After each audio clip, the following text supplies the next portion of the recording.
l'histoire de Javerne. Je vais vous raconter un petit peu comment s'est passée cette construction de catamaran. C'était pas une histoire facile, hein. D'arriver sur un bateau et de vivre sur son bateau en mer maintenant, il y a quand même eu quelques étapes intermédiaires.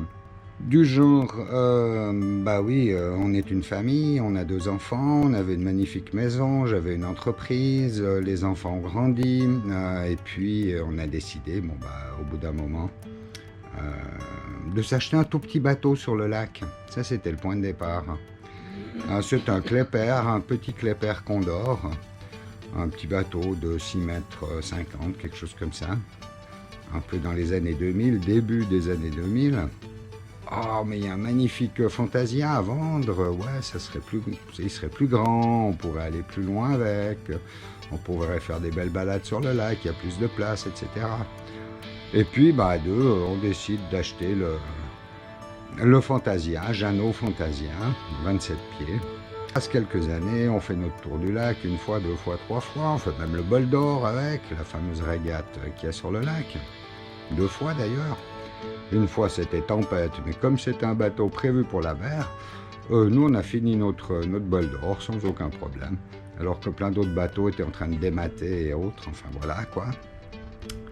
Et puis de fil en aiguille, je prends goût à cette navigation, et puis je me dis, on va essayer d'aller voir un petit peu plus loin. J'ai dû passer mon permis lac pour pouvoir utiliser ce bateau, donc il y a un permis qu'on doit faire en Suisse. Et puis, j'ai mon permis lac, je m'amuse sur le lac avec mon petit bateau, j'ai beaucoup de plaisir. Et puis j'apprends qu'il y a un permis hauturier qui se fait. Donc en Suisse, c'est beaucoup de théorie, c'est plus de 3 mois de théorie. À la fin, il y a un énorme examen, un examen d'1 journée entière, hein, et c'est pas de la tarte du tout en Suisse. Je réussis mon permis mer, je suis tout content. Et puis, on dit, écoute, maintenant avec ça, on va louer un voilier en mer.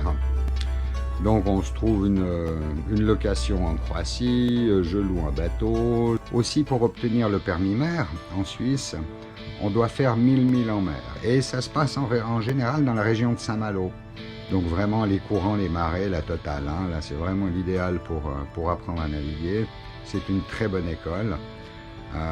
C'est un très beau lieu vraiment pour apprendre à naviguer. Donc on a tout fait, on a fait Alderney, on a fait... Suite à ça, j'ai encore été faire le cours ISAF, donc le cours sécurité à bord, comment utiliser les fusées de détresse, comment gonfler un bip, le cours secourisme, le cours moteur, cours électricité.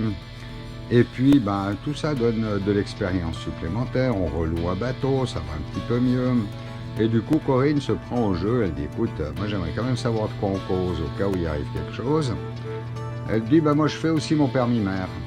Voilà, donc elle se lance dans le permis hauturier suisse, mais elle me dit, mais moi je viens juste pour faire les cours, je ne ferai pas l'examen. C'est juste une information pour moi.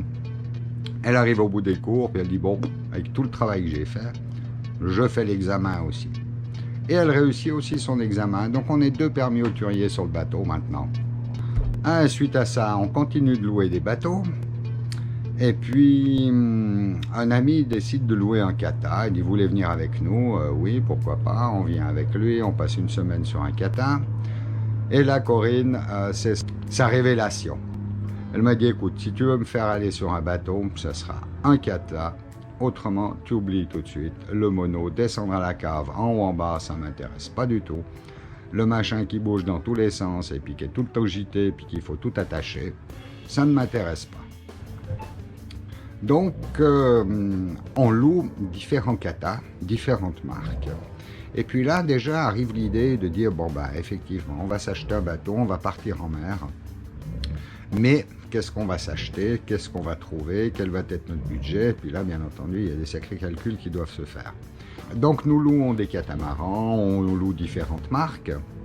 On a tout loué, hein. Puis pas très facile de prendre une décision parce que tous ces bateaux ont quelque chose d'intéressant. Et puis un mix de tous ces bateaux, ça ferait vraiment un super truc. Mais j'avais quand même des idées déjà assez... déjà conçu, je regarde les occasions parce que j'ai pas un budget pour pouvoir m'acheter un bateau neuf, j'ai un budget pour un bateau d'occasion. Grâce à un multicoque mag, on a pu obtenir des entrées VIP auprès des fabricants parce qu'on était à la recherche d'un bateau. Donc on va au salon, on est reçu par toutes les marques, on visite les bateaux, etc. Ensuite on est invité dans les chantiers. Et puis bien entendu le prix est loin de correspondre à ce qu'on avait en tête. Donc du neuf, on oublie. Échange de mails avec Multicoque Mag, et puis le rédacteur en chef me dit « Écoute, il y a un petit chantier en Thaïlande qui fabrique du sur-mesure. C'est un Français qui tient le chantier, il a une bonne équipe, et puis ils font 1, 2, 3 bateaux par année en fonction des commandes. Essaye de le contacter, regarde les possibilités, puis discute avec lui. » Nous sommes en début d'année 2014. Et là, j'ai le contact de monsieur Hervé Le Touzet, donc le patron du chantier Katatai à Phuket, que je contacte, que j'explique un petit peu ce que j'aimerais bien faire, ce que j'aimerais avoir, à quelles conditions, à quel prix, etc. Et il se trouve que les tarifs correspondent un petit peu à ce que j'avais en tête, mais là, j'aurais un bateau neuf. Et puis, avec possibilité vraiment de le customiser comme bon nous semble. Et puis, échange de mails, on pourrait faire ci, on pourrait faire ça, voilà le type de bateau. Ensuite, je viens avec ce que moi j'aimerais à bord, on change de taille, on change d'architecte, etc. Et puis, on arrive relativement à un compromis, et puis là, on décide, mon épouse et moi, de nous rendre à Phuket. Et puis, d'aller discuter un bout de gras avec monsieur Le Touzet, qui est devenu Hervé, un ami après. Et puis, on a rencontré Hervé, qui nous a montré les possibilités, encore quelques autres échanges de mails après notre retour. On a eu le temps de visiter le chantier, on a eu le temps de voir d'autres bateaux qui étaient en fin de construction ou en construction. On s'est rendu compte un petit peu à quoi ça ressemblait, c'est vraiment la brousse, c'est la jungle, vous voyez les photos. Mais personne intéressante, c'était un marin, je dis c'était parce qu'il est décédé. Donc notre bateau est sorti du chantier avec 6 ou 8 mois de garantie, puis ensuite il est décédé. Voilà, donc on a obtenu notre Katatai 44, qui est un 42 au début. Et puis Hervé a dit en cours de route, écoute, il n'avait pas bonne gueule, je lui ai rajouté 2 pieds parce que il a une meilleure allure comme ça, puis effectivement, il est bien plus beau comme ça. Voilà, maintenant, toute l'expédition de construction 2014, fin 2014, signature du contrat. Donc, on s'est bien mis d'accord sur toutes les conditions, gros contrat à signer, et c'est là que ça commence à devenir moins intéressant, versement du premier acompte. Alors, vous vous lancez dans la construction d'un nouveau bateau, ok. Première chose à faire va être de verser le premier acompte. Au moment où vous versez le premier acompte, votre bras est pris dans l'engrenage. Il n'y a plus moyen de revenir en arrière, sauf si vous voulez perdre votre acompte. La construction du bateau est prévue pour 2 ans, donc on est en 2014. Donc fin 2016, le bateau doit être fini. Conditions contractuelles. Donc je reçois des photos en cours de fabrication. Je ne vais pas vous donner tous les détails des angoisses et du temps à me poser des questions, mais dans quelle galère on s'est lancé à la fabrication d'un bateau. J'ose juste vous dire que c'est une prise de tête phénoménale. Vraiment, c'est horrible. Surtout avec un chantier qui se trouve à l'autre bout de la planète. Je ne referai plus jamais cette expérience. À refaire, si j'efface tout, je me trouve un catamaran d'occasion, maximum 5 ans, qui provient d'un propriétaire. Le bateau a été prévu d'être fabriqué sous 2 ans. Donc maintenant, beaucoup de photos défilent au sujet de sa fabrication. La toute première photo qu'on a reçue du chantier, qui est assez rigolote, c'est juste quelques bouts de ferraille alignés par terre en disant voilà, c'est le gabarit de départ pour ton bateau. Ça fait un peu drôle. Après, je vous fais défiler un petit peu les photos de construction. C'est une tâche absolument énorme. Nous sommes venus pendant la construction, donc nous sommes retournés à Phuket, on a vu l'évolution, on a vu comment le bateau se construit. Il faut bien savoir aussi qu'on doit toujours rajouter des avances, ce qui est normal, hein, c'est ce qui a été prévu. Donc on paye, et puis ça avance, ma foi, les travaux avancent, ce qui est normal aussi. Et puis arrive fin de l'année 2016, où là de nouveau échange de mails, plus de réponses, où là qu'est-ce qui se passe? Ouais, je suis débordé, etc. Je dis mais bon, on est toujours d'accord pour la fin de l'année 2016, le bateau est fini. Oui, il n'y a pas de problème. J'ai dit parce que nous, on n'a plus de maison, on a tout vendu et on arrive. Oui, c'est bon, t'inquiète pas, tout est ok, tout est sous contrôle. Il manque 2-3 pièces, mais elles seront là quand vous arriverez. Nous sommes confiants à 100% dans toutes ces informations. La maison est vendue, notre appartement est liquidé, nous partons avec nos 11 valises, 11 énormes valises par avion, tout simplement, entre la Suisse et Phuket, en laissant derrière nous plus rien, vu qu'on n'avait plus rien. Voilà, nos 2 enfants sont libres, nos 2 enfants vivent de leurs propres ailes. Notre fille est mariée à Montréal, notre fils fait sa vie en Suisse. Et puis nous partons, donc on arrive à Phuket. Hervé, le patron du chantier, vient nous chercher à l'aéroport, nos valises et tout. Alors comment on va voir le bateau, etc. On arrive sur le bateau, c'est un petit peu la désillusion totale. Il était loin, vraiment loin d'être fini.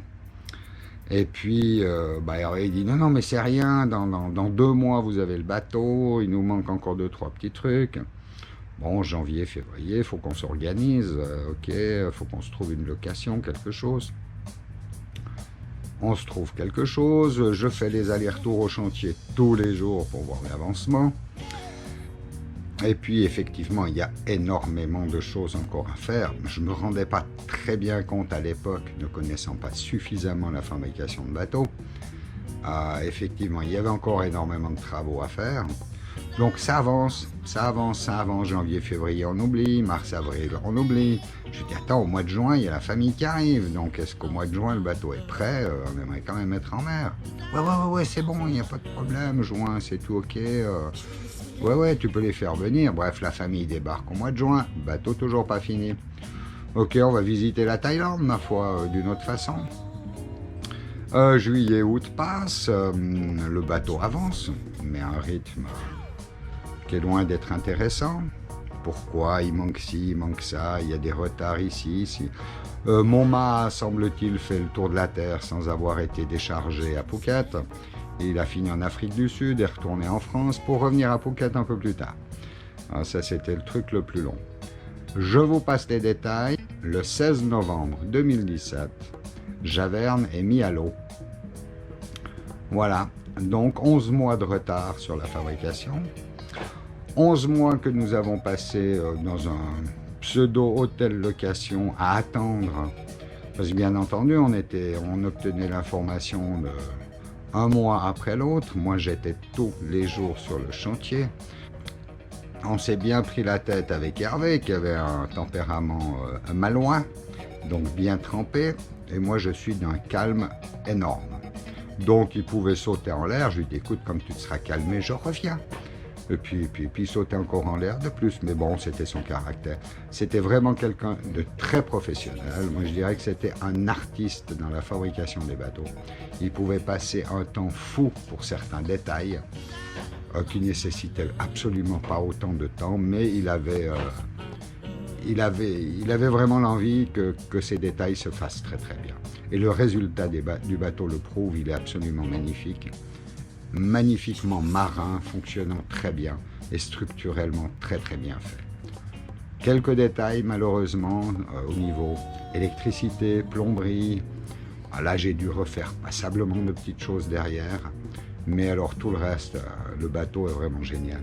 Donc voilà, le 16 novembre, on l'a mis à l'eau, devant le chantier, sans fanfare, sans rien du tout. Relativement rapidement à cause de la marée les bateaux peuvent être mis à l'eau seulement par des très hautes marées. Et puis on est parti comme ça. Première étape, sortir du chantier, puis aller faire quelques ronds dans l'eau devant le chantier. Retour au chantier, il y a ci, il y a ça qui va pas, on corrige, etc. Donc on s'est fait quelques allers-retours sur quelques mois, ce qui est tout à fait normal. C'est un bateau unique, c'est le numéro 1 d'une série qui aurait peut-être pu voir le jour. Et il y a eu énormément de petites choses à corriger qui étaient normales, voilà, donc je ne me prenais pas la tête pour ça. On a navigué 1 mois, 2 mois, puis après on fait la liste de tout ce qui ne va pas, on retourne au chantier, le chantier corrige, on retourne à l'hôtel un moment, enfin, etc. Et puis au bout d'1 an, le bateau était pratiquement bien. Oui, à peu près la durée de la garantie. Et puis là, on a pu commencer à naviguer. Et puis toutes les navigations, on se retrouve maintenant dans les autres vidéos qui sont déjà en ligne. Et je vous souhaite bien du plaisir. Bien entendu, si vous avez des questions au sujet de la construction Catatai, malheureusement, je ne peux pas vous en donner beaucoup. Hervé Le Touzet n'est plus, il n'est plus de ce monde, donc ce chantier n'est absolument plus fait de la même façon que le faisait Hervé. C'est une nouvelle direction, ma foi, qui gère la chose différemment. Je ne peux absolument pas donner de conseils ou quoi que ce soit au sujet du nouveau Catatai. Voilà, mais à refaire, non, plus jamais un bateau neuf. Ou alors être blindé de thunes, de pouvoir envoyer un expert tous les mois sur place qui va suivre le chantier. Autrement, c'est une telle prise de tête. Non. Prenez un bateau d'occasion qui a fait ses preuves, qui a été rodé, qui a des milles déjà en route. Vous aurez quelques trucs à changer, ce qui est normal. Mais vous n'aurez pas toute la galère par laquelle je suis passé. Bye bye.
Coucou, alors vous avez aimé notre vidéo? Alors n'oubliez pas de mettre un pouce en haut et de vous abonner.